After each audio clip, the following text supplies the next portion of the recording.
Hi, everyone. Thank you all for joining us.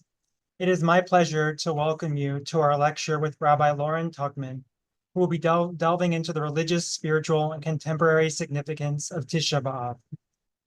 Unfortunately, Jewish history is filled with tragedies from biblical times until today, and Tisha BAv, much like much of Jewish tradition, has enduring relevance. I look forward to hearing Rabbi Tuchman's thoughtful exegesis and analysis. As usual, ask questions using the Q&A button on your Zoom screen. Please be as concise as possible and use complete sentences. Questions will be discussed at the end of the lecture, but feel free to write them in at any time during the presentation. And I now welcome Elaine Amir, the Haberman Institute Board President, who will introduce our speaker. Welcome, Elaine. Thank you, Matt. And welcome, friends near and far, to the Haberman Institute. I'm talking to you today from Rockville, Maryland, but thanks to COVID and technology, we're talking to people all over the world today. We're so happy to welcome Rabbi Lauren Tuchman back to the Haberman Institute community. I'm Elaine Amir, president of the Haberman Institute Board of Directors.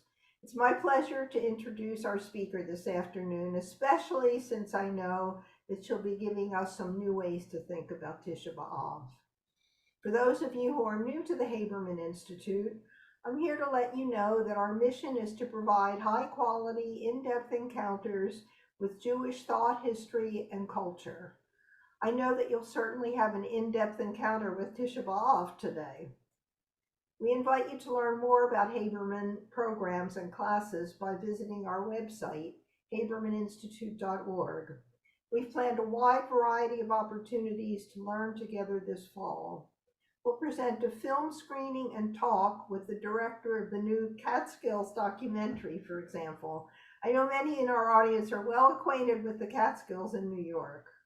We'll also have a series on Eastern European Jewish heritage, classes on ritual, text, poetry, and so much more.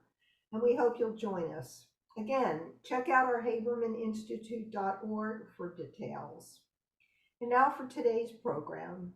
Rabbi Lauren Tuchman is a sought-after speaker, spiritual leader, and educator.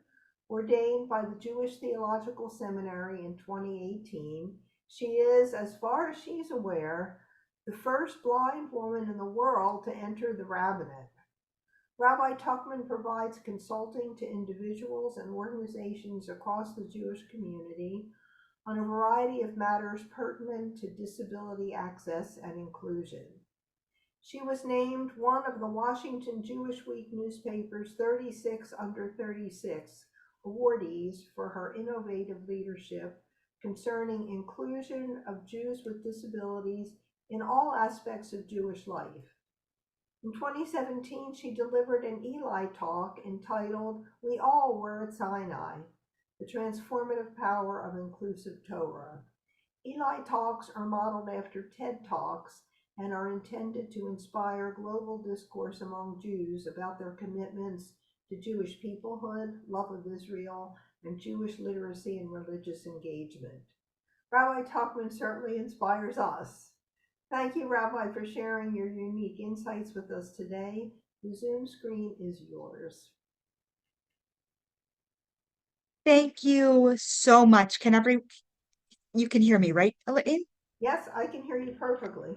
Beautiful. Thank you so much for having me. I'm really delighted to be back with all of you at Haberman. And I'm really honored, I think is the word I'll use in this moment to talk about Tisha BAv. I want to kind of give us a little bit of a guide for where we're going to go this afternoon. First, I'm going to start out generally by talking about what is Tisha BAv and the context of it. And from there, we're going to pivot and we're going to talk about some of the themes of Tisha B'Av through the lens of a beautiful text by the Piazetzna Rabbi Kalonymus Kalman Shapira of Piazetzna, who wrote a book called Eish Kodesh, or The Holy Fire, which is a series of sermons that he delivered in the Warsaw Ghetto between 1939 and 1942.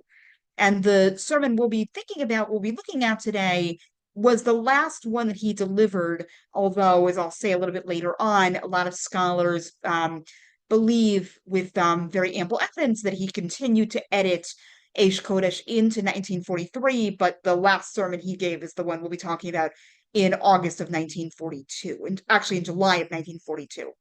So with that as sort of a guide for how we're going to go and how we're going to move through this lecture, I do want to start by saying a couple of words about Tisha BAv.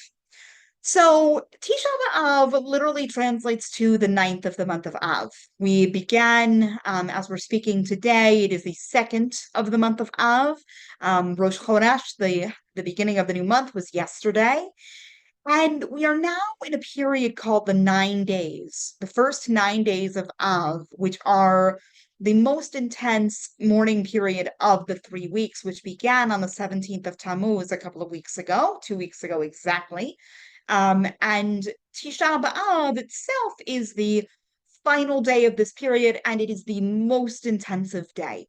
It is the day on which tradition holds that both the first and the second temple in Jerusalem were destroyed, the first by the Babylonians in 586 before the Common Era, and the second by the Romans in 70 of the Common Era. As we'll be talking a little bit about later, Tisha BAv was the day when the deportations from the Warsaw Ghetto to Treblinka in 1942 began. And it's also the day in which World War I began. There are numerous other tragedies that either happened on Tisha BAv or that the tradition has associated over time with Tisha BAv. So this 124-hour period really holds a lot, and because of that, we extend this period of sorrow for 3 weeks from the 17th of Tammuz, which is a minor fast day, through the 9th of Av. And in different communities, the way of relating to this period is different. Some people have much more stringent practices around mourning. People won't, for example, have weddings or get their hair cut or listen to live music or go swimming even. Different practices that are related to mourning. And a lot of that gets talked about in the Talmud at the very end of Tractate Ta'anit, which is a small tractate about fast and fast days. The rabbis talk about, how do you observe Tisha BAv? And in other communities, those mourning customs are less intensive. Different people have different ideas about the place of Tisha BAv in the Jewish year, whether it's a day that we should still observe. That is a conversation we are not going to have today, but I am mentioning that as a way of kind of grounding us in what Tisha BAv is. There are different approaches to its observance. Some people have the tradition and the custom of fasting from sundown to sundown, just like on Yom Kippur. And also related to that, people will, engage in similar customs that we do on Yom Kippur, that in the context of Yom Kippur are done as like a way of spiritual elevation. In the context of Tisha BAv are mourning customs. Often people will sit on the floor on low stools for most of the day. There is the book of Eicha, or Lamentations, is read on the evening just as Tisha BAv is beginning.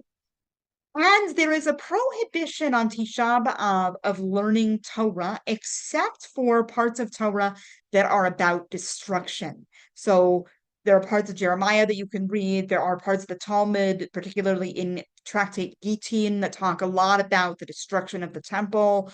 There's this famous story of Kamsa and Bar Kamsa, which relates to the rabbinic idea that the reason the second temple was destroyed was because of Sinat Chinam, baseless hatred. That's what caused our temple to be destroyed. So there are lots of different ways in which different communities observe this day. And one of the reasons that the rabbis prohibit Torah study, aside from those pieces that are sorrowful, is because, as it says in the daily blessings for Torah study, we hope that Torah study brings joy and brings pleasure to us. And so we are trying to not engage in activities that are joyful or bring pleasure on Tisha BAv specifically, and during the 9 days in general. So here we are, and we're a week out from Tisha BAv, and I imagine for some of us, it may not have ever been on our radar before. And for others of us, we might have a long history of observance with Tisha BAv. Still, there might be those of us who are genuinely wondering how to be in relationship with Tisha BAv this year. So I want to think about ways that we can think about that through a beautiful text, a beautifully heartbreaking text from the Piasetzna Rebbe, who is a Hasidic thinker that I really deeply resonate with.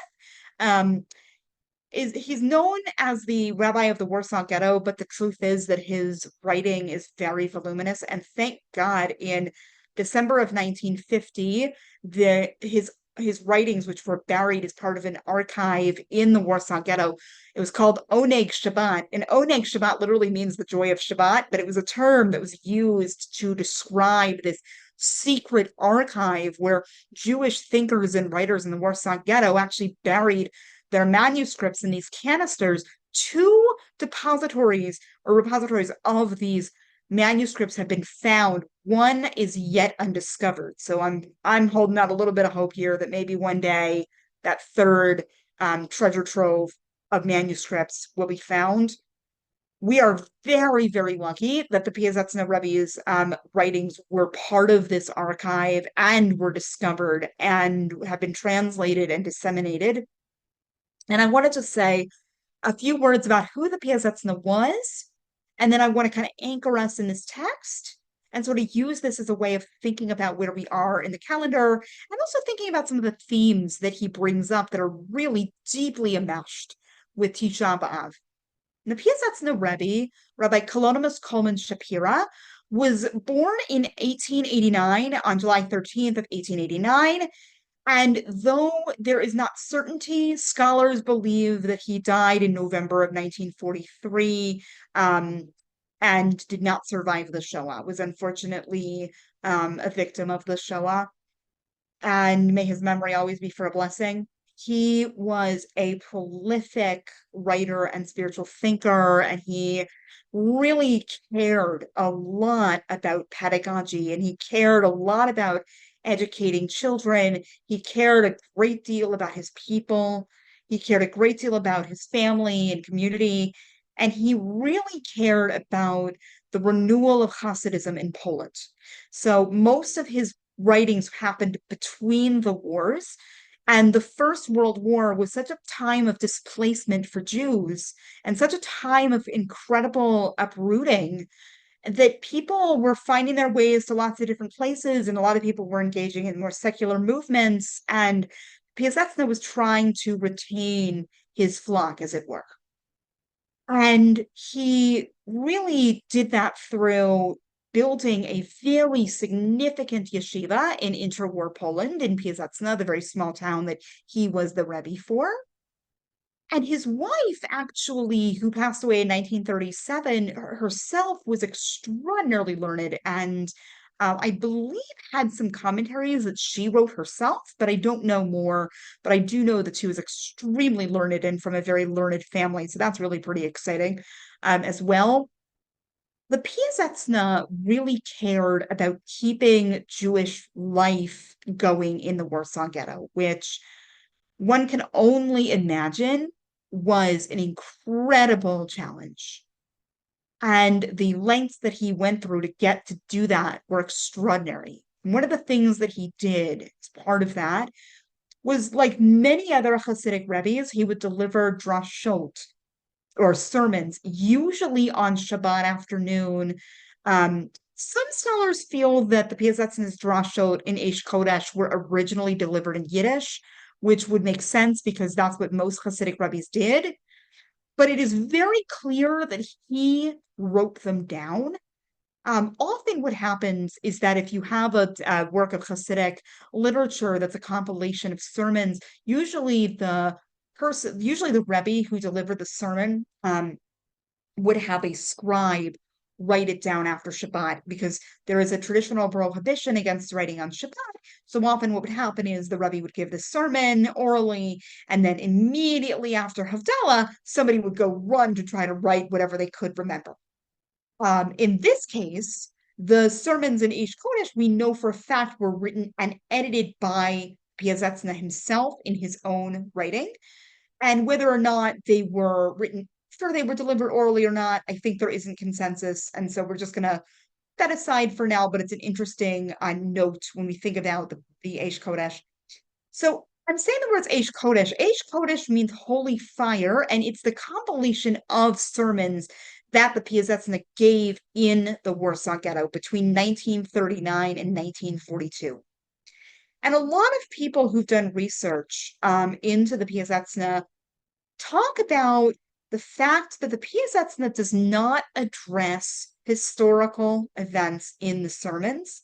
There's a lot of question as to why that is the case. Some people understand that to mean that the Piazetzna wanted his sermons to be accessible to all Jews all of the time, which I think is a beautiful idea, particularly because when the Piazetzna finished his manuscript in January of 1943 and then put it in the Oneg Shabbat archive, there was actually a letter that he wrote to his brother, who by that point had moved to the land of Israel. And the Piazetzna said, if God forbid I don't survive this war, please send all of this content to my brother. And then to his brother, he said, please make sure that it's published and that all Jews everywhere learn my Torah. He wanted his Torah to be learned by all Jews everywhere. And what's really exciting now, from my perspective, is that there are Jews from lots of different communities who are learning the Piazetzna Rebbe's Torah and finding great meaning and wisdom in it. And so I hope that's true for us today as well, that we can find our place in that legacy of the Piazetzna's wish that Jews all over the world get to learn his Torah. And to go back to the lack of mention of historical events, there's a lot of conjecture about that. And from our purposes today, I think it's really interesting because the text that we're going to look at, which I am not going to be reading aloud. If you would like to follow along, great, but I'm going to be doing more of a summary of it. I'm not going to be actually doing a direct read of it. So it's there for you if you want to download. I encourage you to download it from the chat. But I will be talking it through more than reading it. So the Piazetzna Rebbe wrote sermons for many weekly Torah portions and holidays. And the sermon that we are going to be thinking about today was written in July of 1942 for Shabbat Chazon, which is the coming Shabbat for us this coming week. And during the 3 weeks between the 17th of Tammuz and Tisha BAv, the Jewish liturgical cycle has us reading different haftarot, or portions from the prophets, that are understood to be haftarot of rebuke, is the term that's often used. The first 2 of these are from the book of Jeremiah. They're actually the first 2 chapters of Jeremiah. And the third, which is what we'll be thinking about today, is the first chapter of the book of Isaiah. And in the Jeremiah Haftarot, we get a lot of Jeremiah fetching and talking about, how we've kind of gone astray and all of these things we aren't doing and how do we return to the right path. And Jeremiah actually was present, I believe, for the destruction of the first temple and was exiled to Babylonia, and also lived after Isaiah. So that's another thing to note. Although scholars understand that Isaiah is actually a compilation of different authors under the name Isaiah. There's at least 3 sections of Isaiah. So we are looking at the first chapter, or we will be reading the first chapter this Shabbat. We're not going to look at it inside today, but this coming Shabbat, we will be reading the first chapter. And the chapter opens with a pasuk that talks about, it tells us who Isaiah is, and then talks about that Isaiah saw a vision, a chazon. That's why the Shabbat is called Shabbat Chazon. And in the Piasetzna's text, he picks up on, he quotes the verse, which is something that Hasidic rabbis do. They will quote a verse, and they'll often then do an incredible read of that verse that's not the surface level. So the Piasetzna says, he begins the drasha and asks, why is it that this Shabbat, Shabbat Chazon, is named for the Haftarah that we read? And he notes that there are other Shabbatot during the year that are also named for the Haftarot. Those Shabbatot, two of them that are coming immediately to mind for me, are actually next Shabbat, which is Shabbat Nachamu, which is also named for Haftarah that we are going to read, in a very different vein, all about comfort. The Shabbat between Rosh Hashanah and Yom Kippur is known as Shabbat Shuvah, the Sabbath of repentance, also derived from the Haftarah. But he asks, okay, so this coming Shabbat, Shabbat Chazon, that is named for the Haftarah. Well, if that's the case, if we're in these 3 weeks, which is known rabbinically as Bein HaMitzarim, between the narrows, if we're in this time, why is it the case that the previous 2 Haftarot are the previous 2 Shabbatot when we are reading Haftarot of rebuke, why are they not named for their Haftarot? Why only this week? And what the Piasetzna says, which I think is so interesting for us to think about, and I encourage us to really internalize this idea. Piasetzna is talking about the felt experience of suffering. I mean, at this point, and scholars understand that there's a newly growing scholarly consensus in those who researched the Piasetzna that the deportations to Treblinka that happened on Tisha BAv of 1942 fundamentally changed the Piasetzna's theology. And I'll talk a little bit more about that later. But this drash, for context, was delivered on the Shabbat before. So these deportations are literally days away. And it was edited in 1943 along with everything else. So think about the fact that even though this was delivered in one context, the Piasetzna kept amending and changing and amending it. So just want to really kind of bear that in mind as we're thinking about the context. And so with that in mind, the Piasetzna says, well, there's a real difference between witnessing gut-wrenching suffering, and I'm putting this in a paraphrase, witnessing gut-wrenching suffering and hearing about it. And I understand that to mean that there is a difference between being proximate to pain and hearing about it secondhand from someone else, right?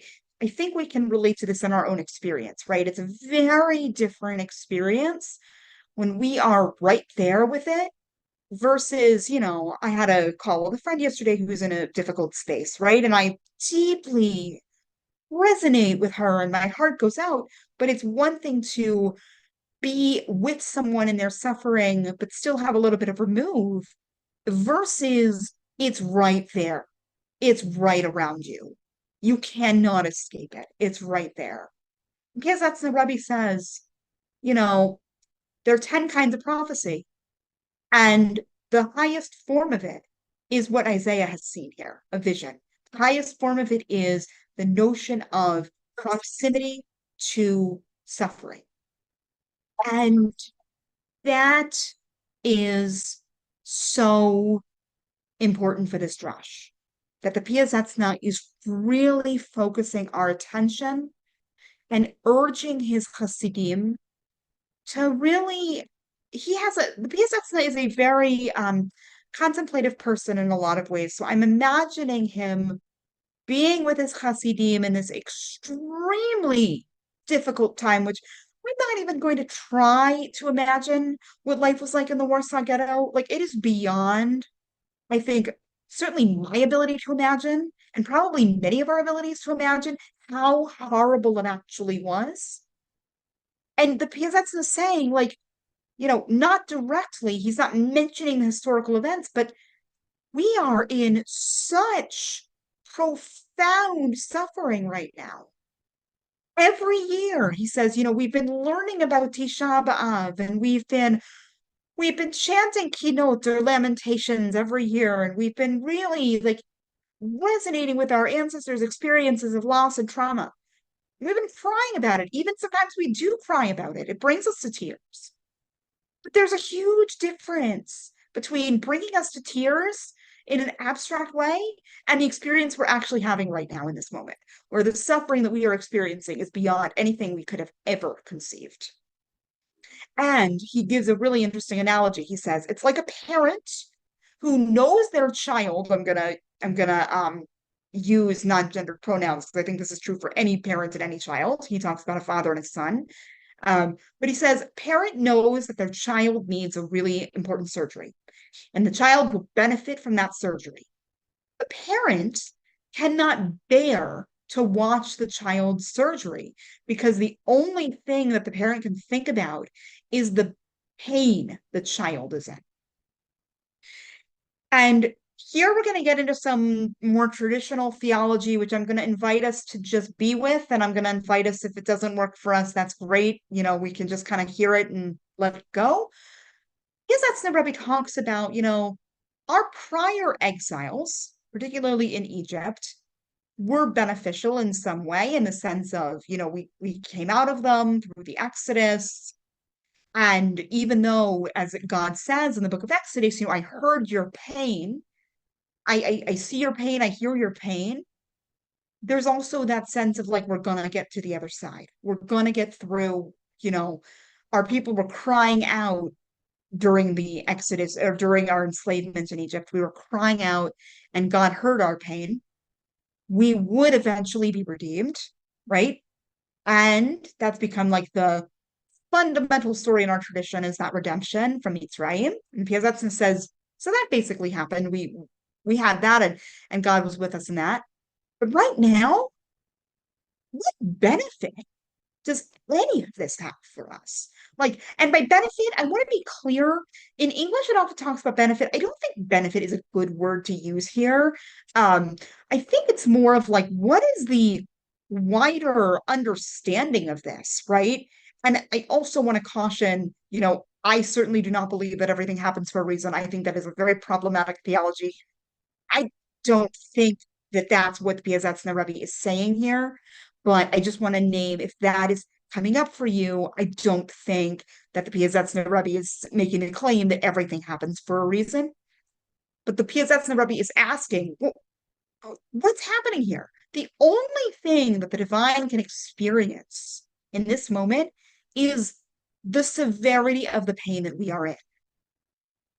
There is like nothing else here. This is the worst it could be. We can't even imagine anything deeper than this. That's what he's saying.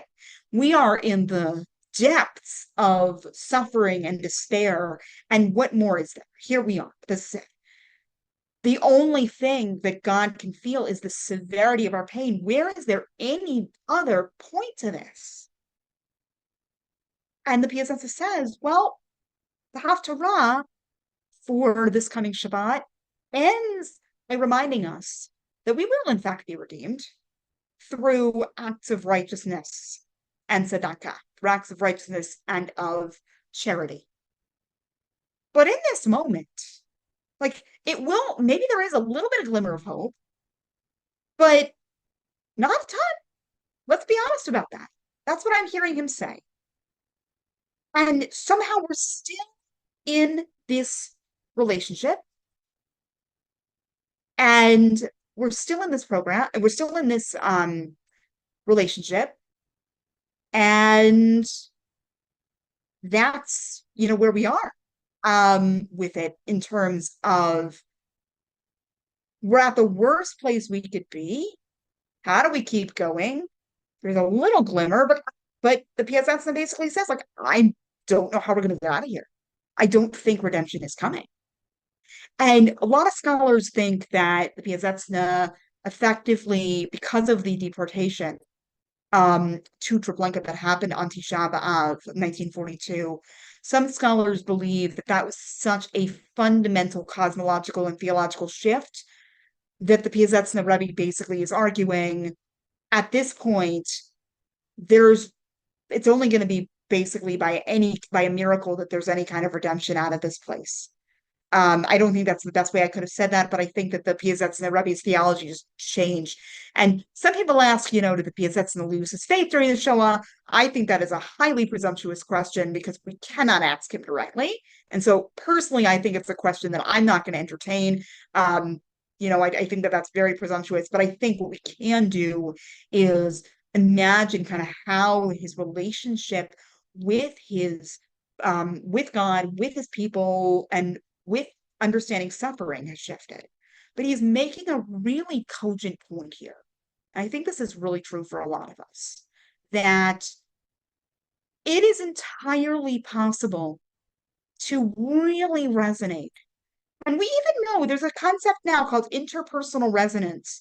When the pandemic began in 2020, there were a lot of people who were, I was recently reading about this idea. There were a lot of people who were very worried about how would you be able to resonate with another person over Zoom, particularly in a therapeutic context. This was a grave concern in 2020, understandably, because if people were moving online and people were not, particularly psychotherapists were not seeing their clients in person, there was a lot of worry about that. And people have realized that there's an idea called interpersonal resonance, which is even if you are not in the same room with another human being, there are ways in which we resonate with each other across long distances. Or another way to think about this is sometimes if you've ever had this experience, if you've ever had like a premonition of something happening to somebody else who's very far away from you, and then they call you. A really common example of this is, let's say you're thinking about a friend, and you're like, I should really call that person. And then they call you.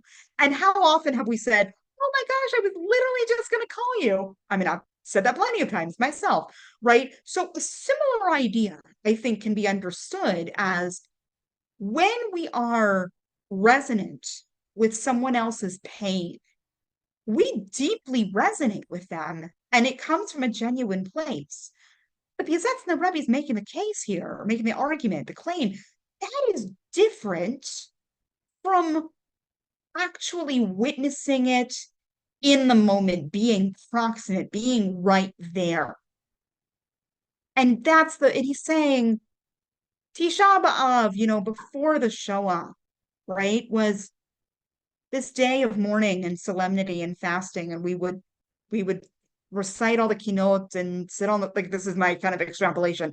I'm imagining like we did all the things on Tisha BAv that are meant to invoke in us that sense of grief and mourning, and we got there to a certain degree.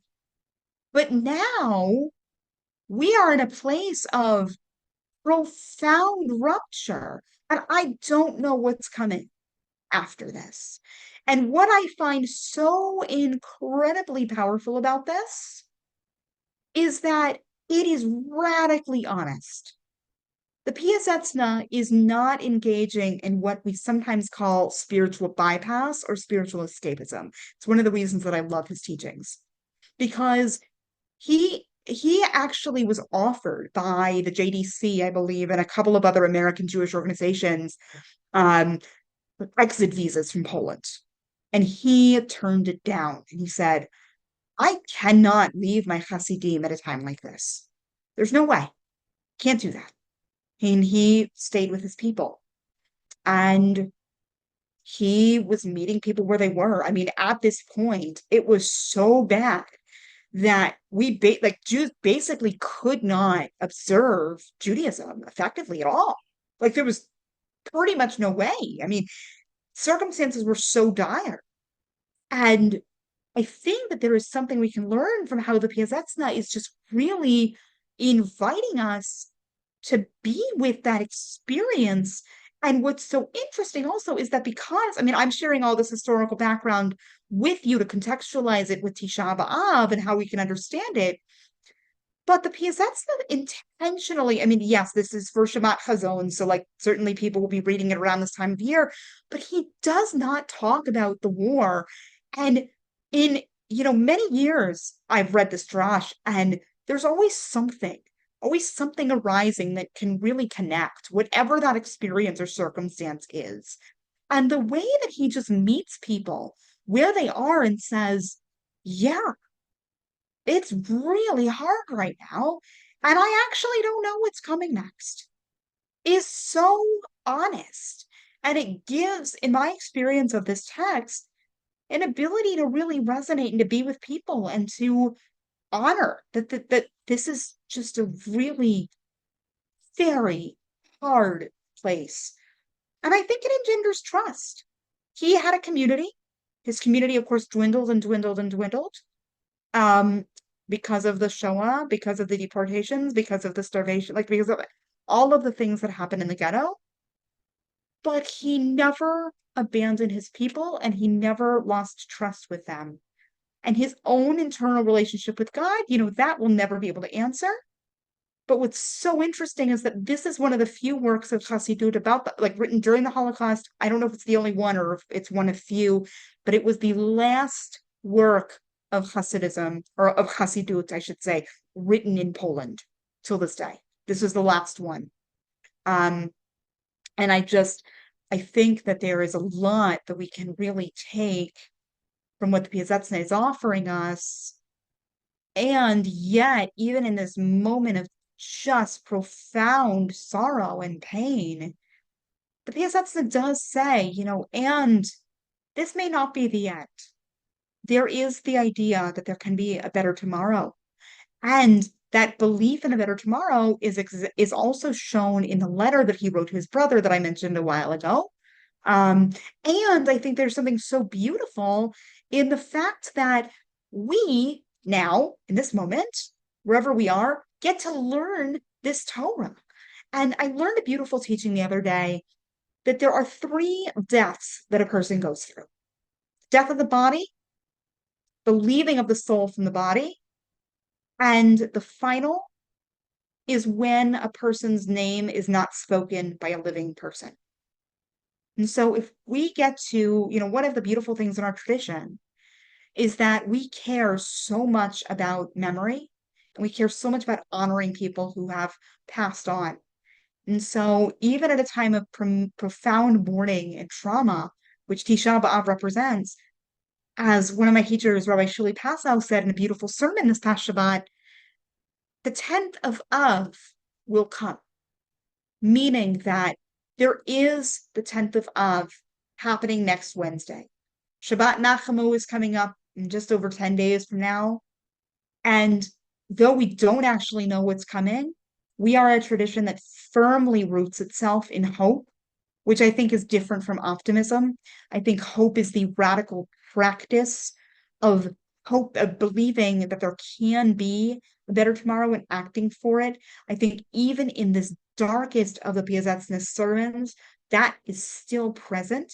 And I think what the Piazetzna offers us is a genuine grappling with what actually is in the moment that he's experiencing. Even though he doesn't, as I've said a couple of times now, even though he doesn't actually reference the war directly, he is indirectly talking about what's arising for his community.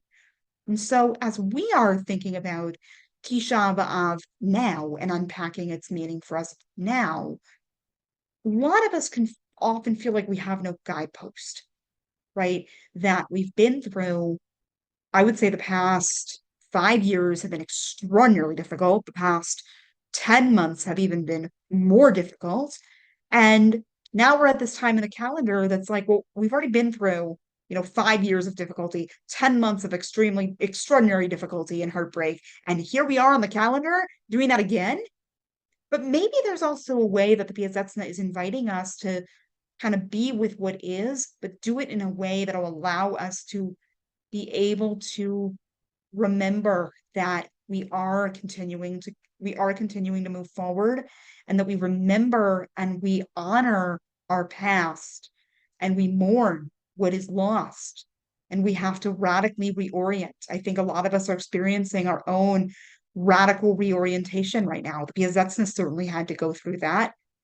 And yet that might even allow for us to think differently about tomorrow, about what could be. Now, in the case of the Piazetzna, Rebbe, that was a very different task, because the Holocaust was just unlike any other tragedy we've ever experienced as a people, and he mentions that but I do still think that there's a lot we can learn and gain.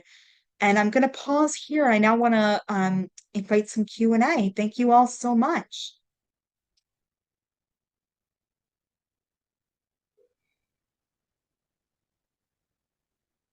Thank you, Rabbi Tuchman, for sharing your wisdom and the wisdom of these teachings. I invite everyone now to go ahead and submit your questions.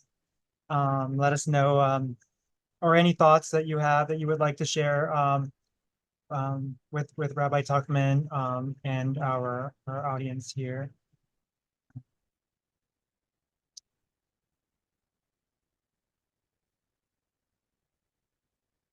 I'm just giving it a moment to see if more questions come in.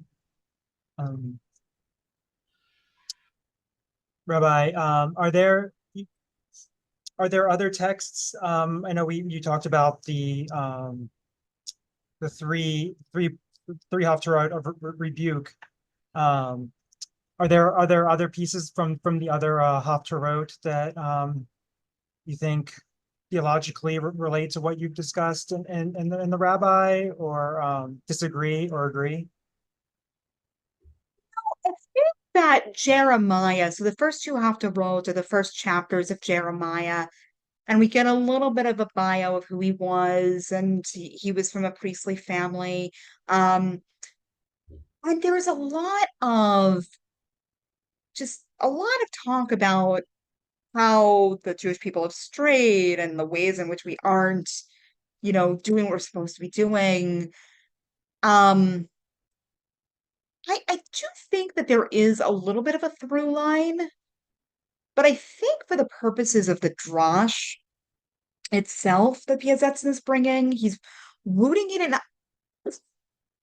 excuse me, he's rooting it in Isaiah, but he's only really rooting it in the first verse, right? But the through line with the three Haftarot of rebuke is really about how we are not aligned with what God wants for the Jewish people. And because of that, these terrible things are befalling us, which I think is a theology that I would really love to encourage us not to adopt.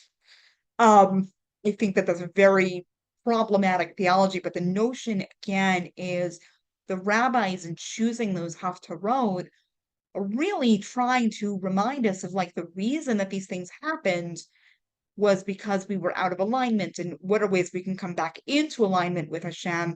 What are ways in which we can return to that pathway so that we can have a more maybe we can say we can have like a better future. I don't believe in the rabbinic. There's a rabbinic idea called midah keneged midah, which basically means measure for measure. Things happen and there are reasons for those things. It's a way of ordering the universe and explaining it, but I think it's really reductionist. I think the Piazetzna theologically is disputing that, right? Where in Isaiah, in the Haftarah, Isaiah is talking about, I don't want any of your offerings, I don't want any of the things you're bringing, all these sacrifices, all these things you're doing, like I don't want any of them. You're not actually behaving properly. But I think the Piazetzna here is saying, like, this horror that we're in right now is not our fault. Like, this is beyond anything anybody could have, like, this is just beyond, right? It's the brutality you really can't even give words to it. And I think the Piazetzna in this really amazing way is saying, no, it's not that simple.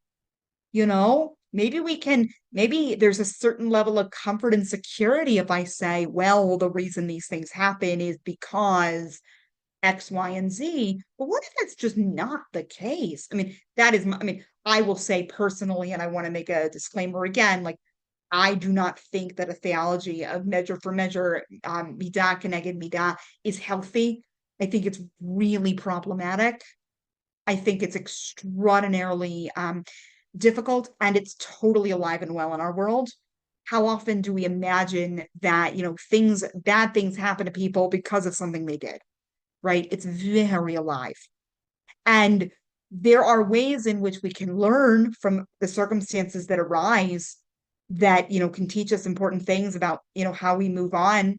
But that does not mean that things that are terrible happen in our lives are our fault, or that there's a reason. I think that that's extraordinarily deeply painful theology, very problematic theology, really not skillful, does not help us, only makes us feel worse. And unfortunately, too many of us have been conditioned to think that, well, such and such happened in my personal life, or such and such has happened to my country or my people. And the reason for that is because I did something wrong. Or the reason for that is, you know, let me find a reason for it because it'll explain it. And then I can blame other people, or I can blame myself and I can feel even worse. Right.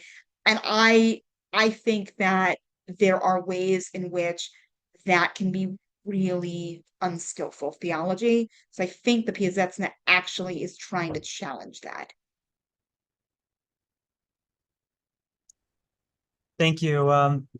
You've mentioned some of the problematic issues with theologies that people use. Everything happens for a reason, and you could think of a whole list of them between what we hear between the Jewish and Christian groups. Is there a theology that you would want to share that you find more meaningful or relatable for yourself, or maybe for communities that you've experienced? Yeah. I mean, even to this year, I think Tisha BAv can be a really powerful day. But I think for that to happen, the way that I would understand it is that it needs to be done with a lot of intentionality.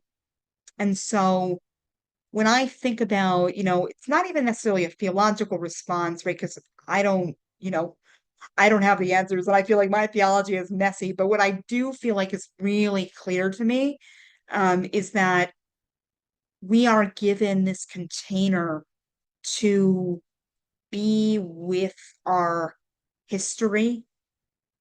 But if it's actually going to be healthy, I'm feeling this more and more strongly every year, and especially this year. If it's going to be a healthy encounter, we need to do so with a lot of intention. So some of us may be familiar with Rabbi Shai Held's incredible book that I'm still reading, Judaism is About Love, which is just a beautiful exploration of how the Jewish tradition is fundamentally about the idea that God loves us beyond description and cares about each of us beyond description.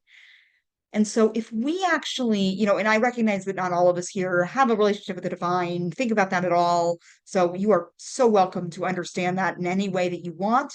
But if we understand that we are beloved, whether that's by God, by the universe, frankly, by our families, our friends, whomever it is, if we understand ourselves as infinitely beloved, then that truly, in my experience, and I'm speaking from my own experience, not just from intellectual abstraction, that can really change how we relate to Tisha B'Av.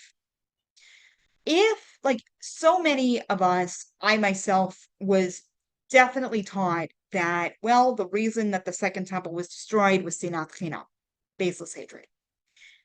And, if we hadn't had that, we would still have the temple, presumably.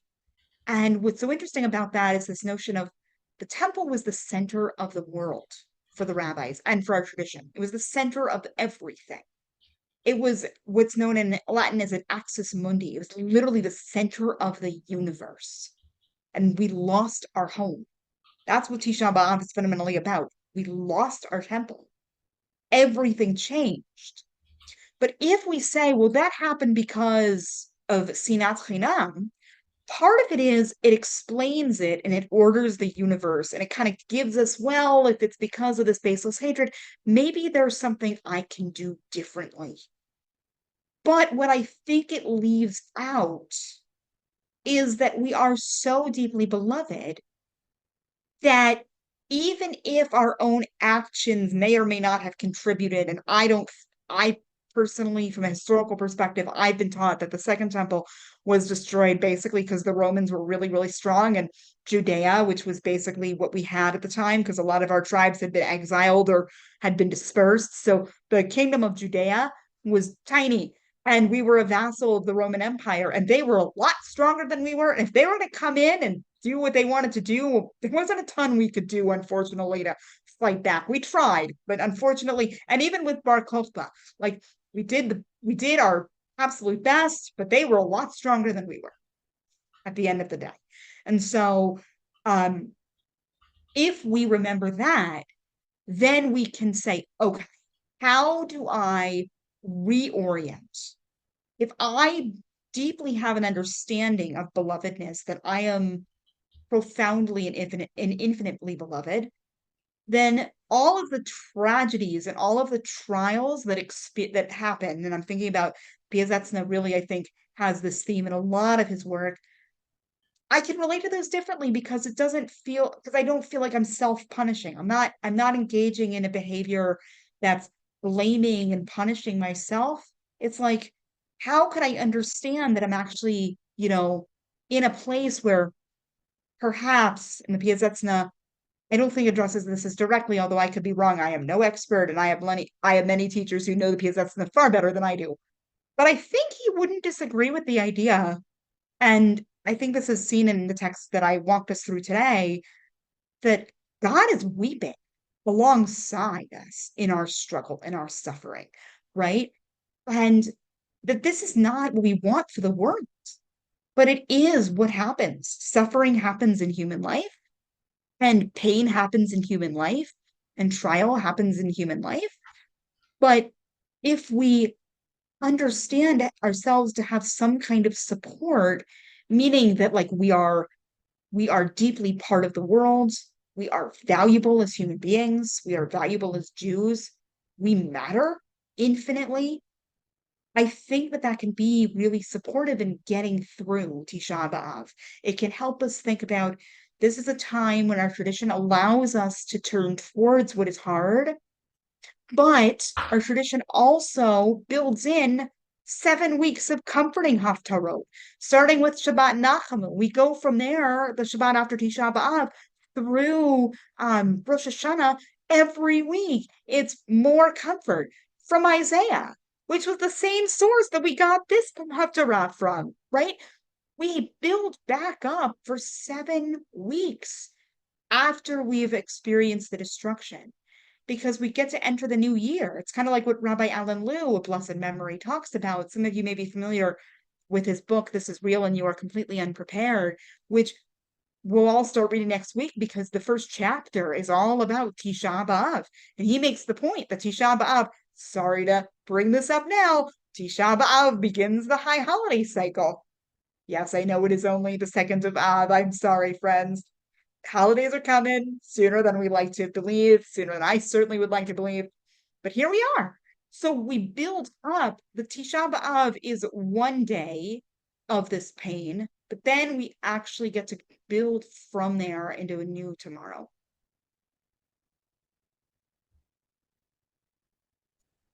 Thank you. Yes, there's a question that just came up that was related to sort of how you concluded there about how Tisha B'Av as a day of mourning, but it's also a day of hope. And the question is, do you think this is generally the way rabbis are approaching Tisha B'Av with their congregations?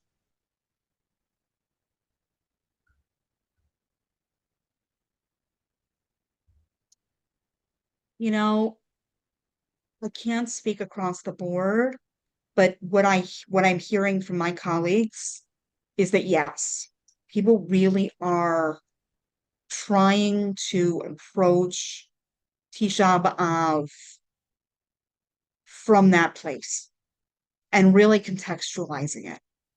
I think especially this year, I think that's been true for a few years now, but I believe especially this year, and I think it's even more important than ever, because what we have to do, and I want to be really clear about this, is that we have to do this confronting the pain in a manageable way, right? And I actually worry that a lot of traditional observances of Tisha B'Av, and I'm feeling this particularly acutely this year, can actually be adversive and not supportive. I'm not convinced that spending hours of Tisha B'Av reading keynote is necessarily the most supportive thing to do this year. That's just my personal opinion. I'm not suggesting people shouldn't, and I'm not suggesting keynote are not an incredibly important part of Jewish literature. Keynote, for folks who aren't familiar, it's a traditional category of Jewish literature that are laments that have been written over centuries. Some of them having to do with leaving Yerushalayim after the destruction, some of them having to do with the Crusades, some of them having to do with the Shoah, and now we have more modern keynotes, especially there have been keynote written in the last 10 months as well. So, it's not that that literature is not extraordinarily important, but I am deeply thinking about how we approach Tisha BAv this year, recognizing that people are coming, it's a very different thing, right? If you're having, it's the middle of August, right? And you want to be on vacation, right? And in a quote unquote normal year, which I'm not even sure what that means anymore, but there was a time when I might have said, oh, Tisha BAv, I'm not really resonating with it. It's like, well, it's like things are going pretty well, actually. Like, why do I need to do this whole day of mourning? And so I think in that context, ritual can really help us kind of resonate with that experience when it's not so easy. But then there are times like now when I'm really feeling like one thing rabbis can do is help us navigate this time with a lot of emotional and spiritual wisdom and intelligence so that we can be with what this day is about without becoming overwhelmed by it. That feels really important to me this year. Thank you. I think that's very beautifully said. Um, the going back, there's a number of questions here going back to theology. Yeah. And so does I guess it could be, this could be a mix of what you personally think, but also what tradition may say, but what is the role of God sort of in these acts? One person here mentioned one theology that I think is common with the Shoah, with the Holocaust, is that the phrase the eclipsing of God, Mm-hmm. over Europe and such. So if you have thoughts, thoughts on that. It is such a big and important question, and I do not claim to have a neat theology around it. But what I do feel, and I'm using that word very deliberately, as opposed to know, I think that this question is a feeling question and less of an intellectual question, is that whatever we say about God and the Holocaust, it's almost like we can't say anything at all. And I feel that way about a lot of events, right? I would feel completely out of my depth and like it was real, honestly, spiritual malpractice to say, well, October 7th happened because of X, Y, and Z reason theologically, right? I would not engage in that. I think that that is extremely, extremely unskillful and dangerous. And so, too, with the Holocaust, when we think about our relationship, like how did God relate to that? That feels like there are lots of different ideas that people have come up with. How do you explain the utterly unexplainable? And so, what I really want to invite us into is to imagine that those explanations are people's attempts at trying to find order in chaos, but ultimately all of them fall flat. And I think that this is something that Rav Shai-Hel talks a lot about as well. But ultimately, all of them really fall flat because this is so beyond anything that we can't, as human beings, you know, we can't put a reason or a justification, God forbid. People do that. I mean, there are some Jewish theologies that, particularly in very particular circles, I'm thinking right now of Satmar, which we're not going to go into this extensively. I'm using this only as an example, where the easier thing to do is to say, especially around the Holocaust, well, that happened because we were not punctilious in our religious observance, which is just a terrible way to think about your fellow human beings. right? It's a terrible way to think about your fellow Jews and your fellow human beings. And I fundamentally think on certain levels that the way that we understand theology is really rooted in what we personally need.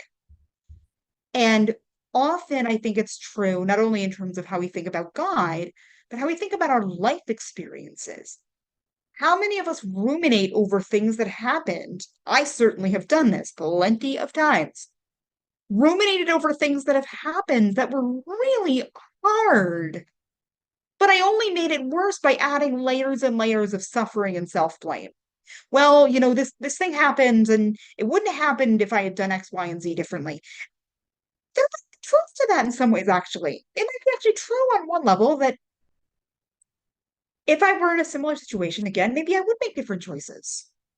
But that is very different than saying, well, I caused it, or I did something wrong, or whatever it is. And so I personally really relate to the divine as more of an indwelling presence. I think that there are lots of ways that the divine manifests in different ways, and we all have our own understandings, or many of us may not even relate to that at all. Many of us may not believe the divine at all, but I think that there is much more resonance, and for me, with a divine that is really with humanity and all beings in our suffering, rather than a divine that is above us, kind of doling out like, well, this is going to happen here and this is going to happen here. And I just don't think that's how the world works.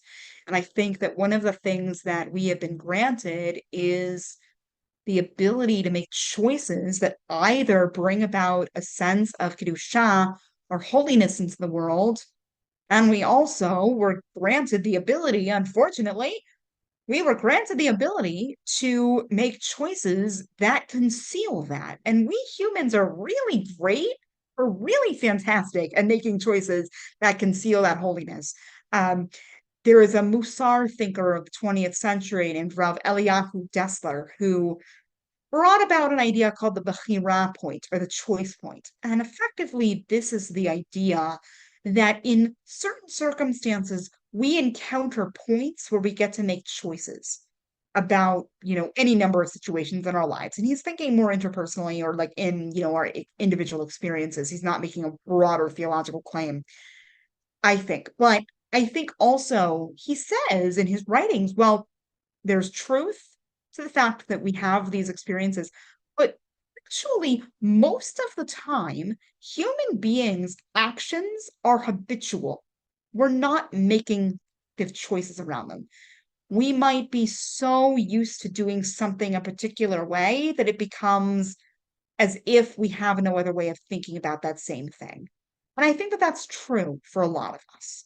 And so I really want to encourage us when we think about these calamities, whether it's the Holocaust, whether it's the destruction of the temples, rabbinic theology gives us these ideas of sinat chinam, of baseless hatred, and we need to work on that. And I certainly think that that's something to work on, right? Like I don't want to live in a Jewish world with sinat chinam.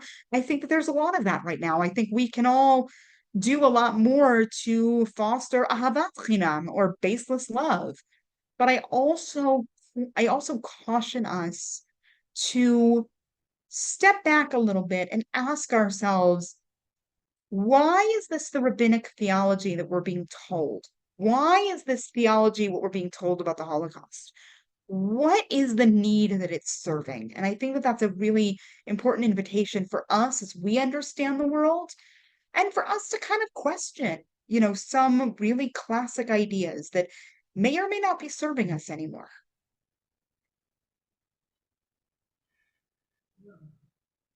Thank you. I appreciate your focus on feeling over or intellect in this case.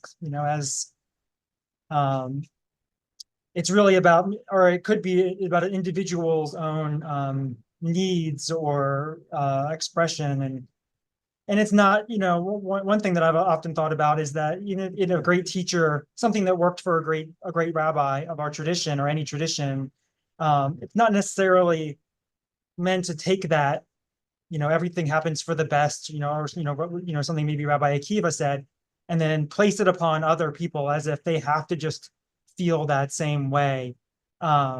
Maybe that worked for him. I don't presume, but that's something that I've often thought a lot about. Yeah, I'm actually really glad you brought up the Rabbi Akiva piece. If I could say just two words on that. There is a very famous piece in Talmud. It's in the Tractate of Brachot and or blessings, and it's basically about why do really bad things happen? It's really the theological question that's being asked.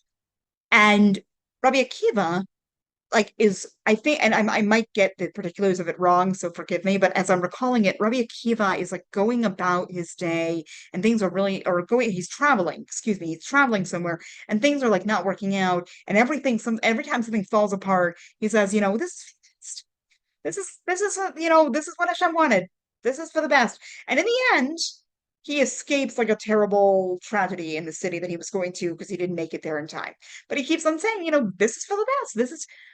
But one of the questions that, when I recently learned this text, one of the questions that we were invited to really explore was, why do the rabbis bring so many proof texts in that text? When I say proof text, I mean the rabbis are bringing lots of different things to support the idea that what Rabbi Akiva and other rabbis, or other rabbis who are participating in this conversation, are saying that God does things for the best, that everything happens for a reason. One of the questions that we were invited to ask ourselves was, well, why? Why are the rabbis bringing so many texts to prove their point? And to me, what that question was really asking us was, do the rabbis actually believe what they're saying right now? Do they actually believe that everything happens for the best? Or are they bringing all these proof texts? This is my personal read of the text, by the way. People can have lots of different understandings of it. Or are they actually instead saying, you want me to believe that everything happens for the best? And I'll quote all these verses, but I'm really not sure I believe this. I imagine the rabbis saying that in their own way. And so I think part of what we need to do with rabbinic theology, or really any kind of theology, whether it's rabbinic, modern, anything, is really just with our own sense of searching and curiosity to ask questions of where that's coming from. I think a lot of us were taught, well, if such and such said X, that's obviously true. I mean, I hear this constantly from my students, that what they were taught is like, well, the rabbi said A, therefore A is correct. But that's a very, I would argue, not Jewish understanding of how we relate to text. We are, Yisrael. We are those who wrestle with God. We ask questions. We are in dialogue. We are in active engagement, right, with God, with tradition, with text. And sometimes we can push back knowing that tradition can hold that. That's another thing that I always try to tell my students, is that it's not a binary of either I have to believe everything you tell me, or everything in Torah is totally not for me and I'm just going to move on to something else. I'm actually really trying to teach my students that there's actually a way to be in relationship with text where I can be really discomfited, and I often am really discomfited by my learning, right? I often find things that really rub me the wrong way. But what if I believe the tradition could really hold that? Or what if I subversively read the Rabbi Akiva text to say, like, I don't think Akiva really believes this. He's making this point to maybe try to convince himself, but it's not clear from the text that actually he's totally buying his own point.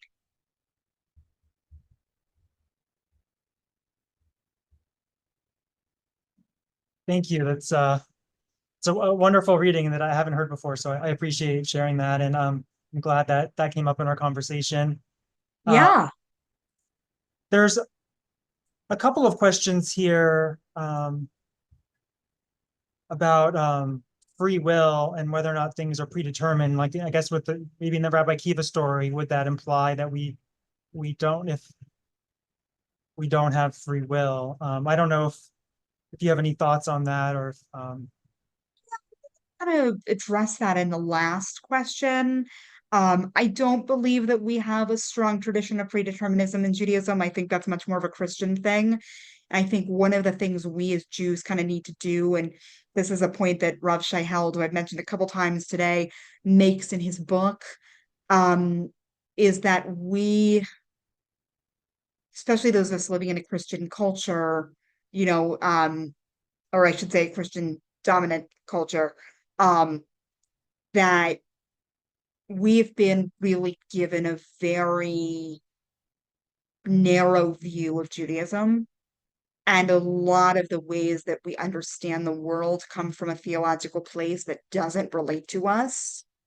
And so I think part of our work right now is to try to uncover and reclaim a genuine Jewish theology, or I would even say genuine Jewish theologies, and to ask ourselves, because we're always in relationship with other cultures, like that's been true our entire history as a people, to ask ourselves kind of like, where does some of this stuff come from and what is serving me? And, without, I mean, I'm saying this in the context of being in a relationship with Judaism and with tradition, but really asking, like, what is serving me in this moment and what is coming from a theological assumption that I don't share or I don't really think is native to the Jewish tradition.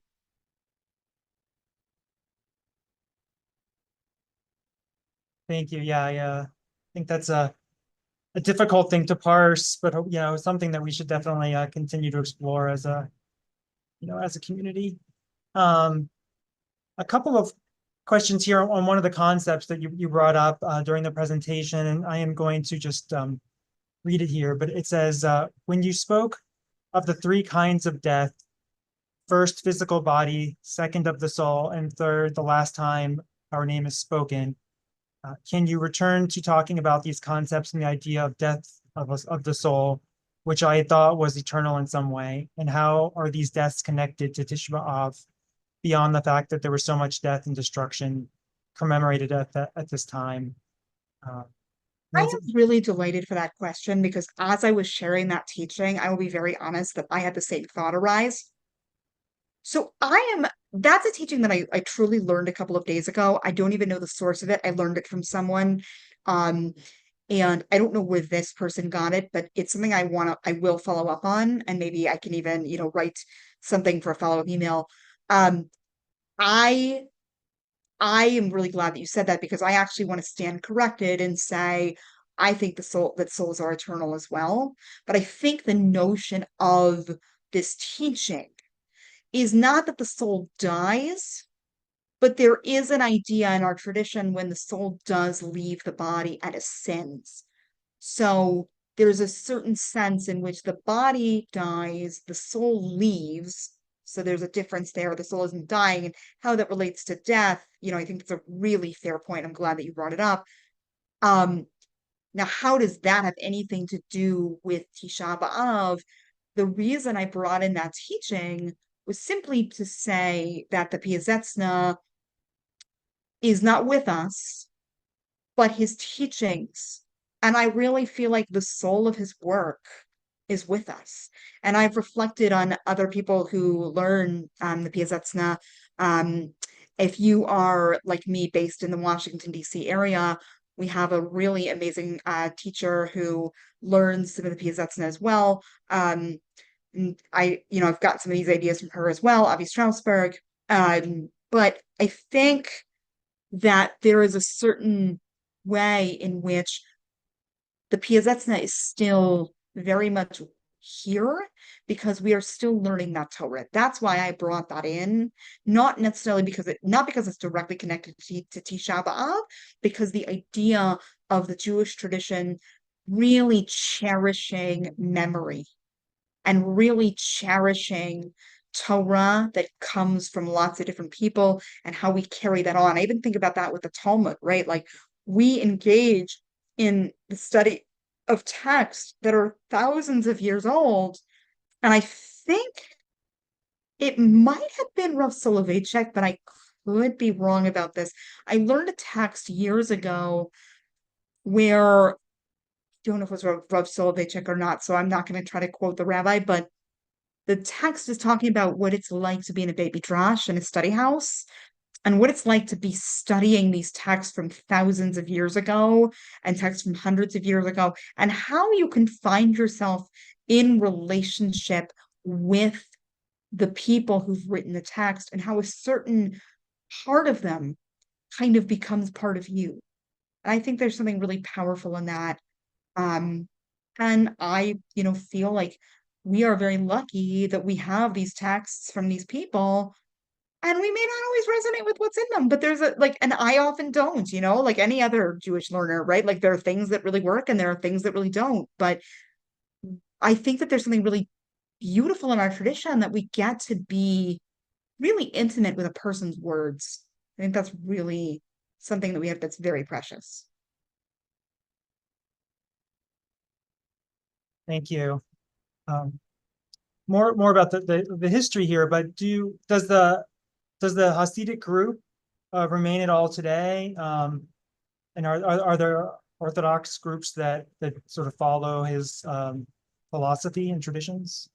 There are definitely, as far as I know, and I'm not an expert in this, but to the best of my knowledge, there are a couple of shuls, including a few in the United States and in Israel, who are there's a shul I know called Eish Kodesh, which is in Long Island somewhere. Um, there are places in Israel. I don't think that there is a Piazetzna Hasidic group, so to speak, but his teachings are certainly known in lots of circles, from Orthodox to um, Renewal and truly everything in between.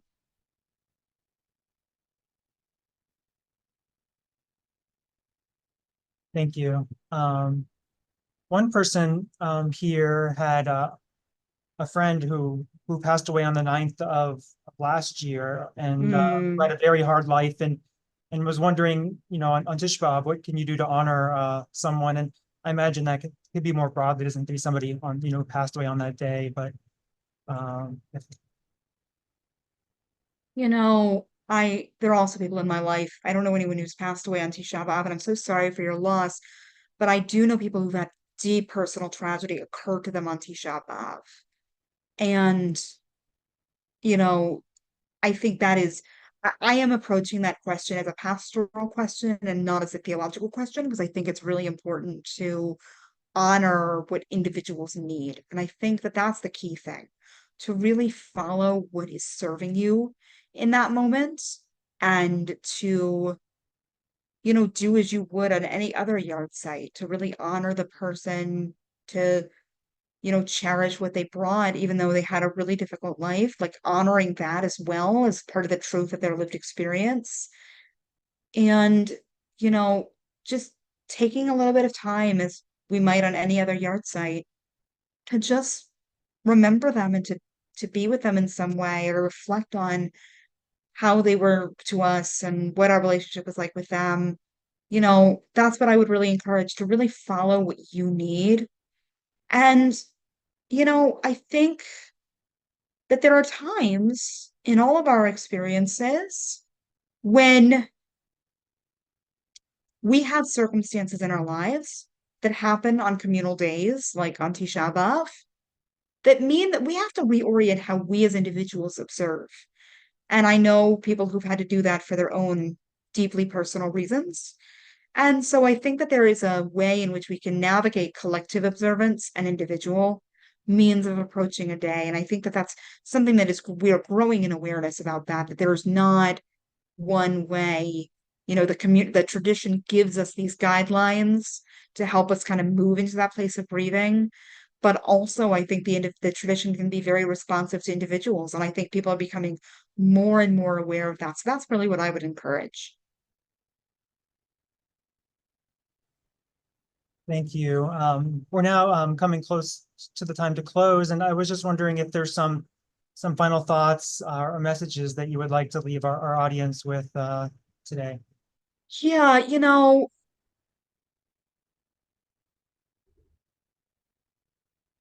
I think it's really important every year, but especially this year, to be really to whatever extent that you can. And I recognize that this is different for every person, and there's no one size fits all.